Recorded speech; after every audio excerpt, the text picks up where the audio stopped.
Bueno, bienvenidos de nuevo al Archivo Histórico Provincial. Este mes de marzo vamos a dedicarlo a nosotros mismos. Por una vez nos vamos a mirar, en lugar de mirar hacia afuera, mirar hacia adentro. El archivo histórico tiene su origen en un proceso que se produce en el siglo XIX, que es la desamortización de Mendizábal. Los archivos como tal existen desde que existe la humanidad, porque si uno piensa en las tablillas cuneiformes en Mesopotamia o los papiros egipcios, ya conformaban archivos y además con un criterio parecido al que nosotros utilizamos en la actualidad. Lo que ocurre es que los archivos no se, digamos, institucionalizan de una manera continuada hasta el siglo XIX. Es la reina Isabel II, que tenemos en este cuadro detrás de nosotros, durante el reinado de Isabel II, cuando se van a crear lo que será el cuerpo facultativo de archiveros y los distintos centros.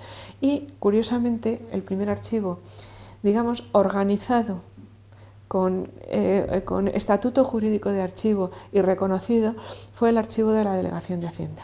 El archivo de la Delegación de Hacienda se crea por una orden de 1866 para recoger toda la documentación procedente de los monasterios que habían sido desamortizados.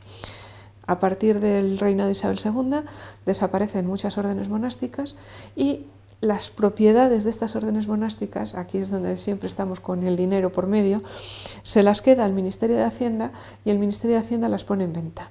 Pero claro, llega un momento que a medida que se van vendiendo las propiedades, los delegados de Hacienda se encuentran con ingentes cantidades de documentación que no saben qué hacer con ella. Y entonces el Ministerio de Instrucción Pública y Bellas Artes crea los archivos de Hacienda para que recojan toda esta documentación. Y entonces van a ser el primer archivo con carácter provincial que se crea en la provincia. Pues el archivo de Hacienda hacía cosas muy parecidas a nosotros. Primero inventaría documentación, toda la documentación por la institución que la produce. En este caso es todo lo que le viene de las tierras amortizables que van a ser vendidas procedentes del monasterio de San Antonio el Real.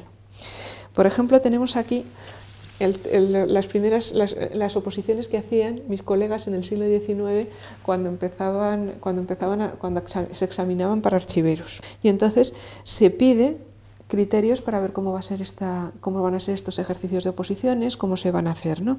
Esto, por ejemplo, es la hoja de servicios de uno de mis antecesores, que se llama Antonio Mazorriaga, fue el director del archivo de Hacienda.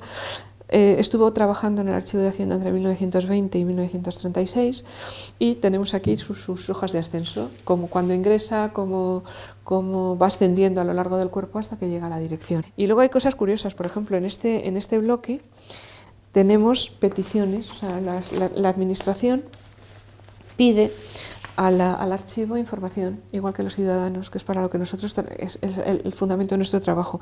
Entonces, hay veces en que el delegado de Hacienda le pedía al archivero, necesito tal o cual expediente, y entonces lo hacía por escrito mediante un oficio y se le contestaba por escrito y se quedaba registrado. Eso lo seguimos haciendo nosotros cuando la Delegación de Hacienda o el Ministerio, los juzgados o la Delegación Territorial en este momento nos sigue pidiendo información, nos la piden por escrito y le entregamos el expediente. Y luego hay cosas curiosas como por ejemplo esto. Esto es un expediente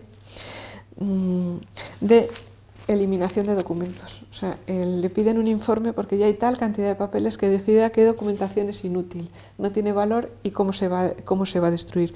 Se sigue haciendo estos criterios de destrucción como se hacían en el 19.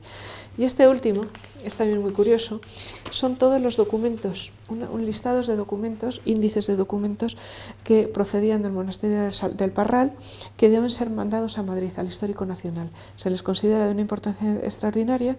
Ahora, en la actualidad, se hubieran quedado en Segovia, hubieran ingresado en este archivo.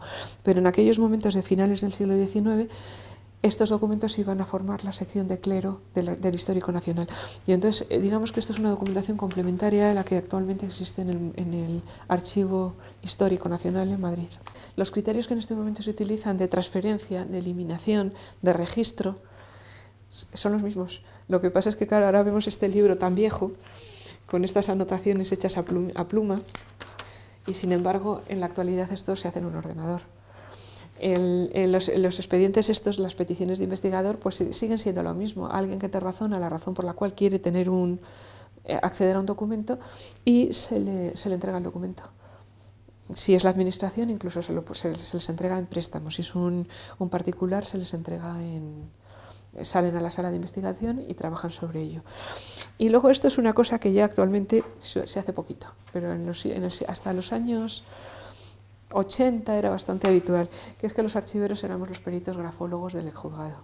Entonces, cuando había que autentificar una firma, los jueces nos llamaban como especialistas en paleografía para ver si efectivamente la firma era auténtica y correspondía.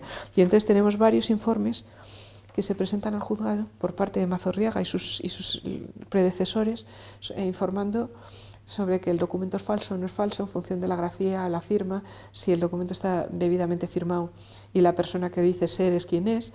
Inconscientemente apretamos todos en el mismo sitio cuando uno firma.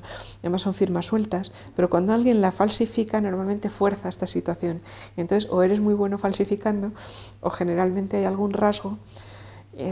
Por ejemplo, los puntos de la I, de las IES, hay gente que lo hace más redondito, más alargado, tal. Entonces, fijándote en estos detalles, llega un momento que comparando un escrito que sabes realmente que es auténtico de uno que puede ser falso, al final hay caracteres que pueden demostrar que efectivamente no es la misma mano. Como todos los meses, estamos aquí de lunes a viernes desde las 9 a las 2 de la tarde y luego lunes y martes de 4:30 a 7 de la tarde pueden ustedes visitar el archivo histórico. Y nuevamente, gracias por vuestra visita.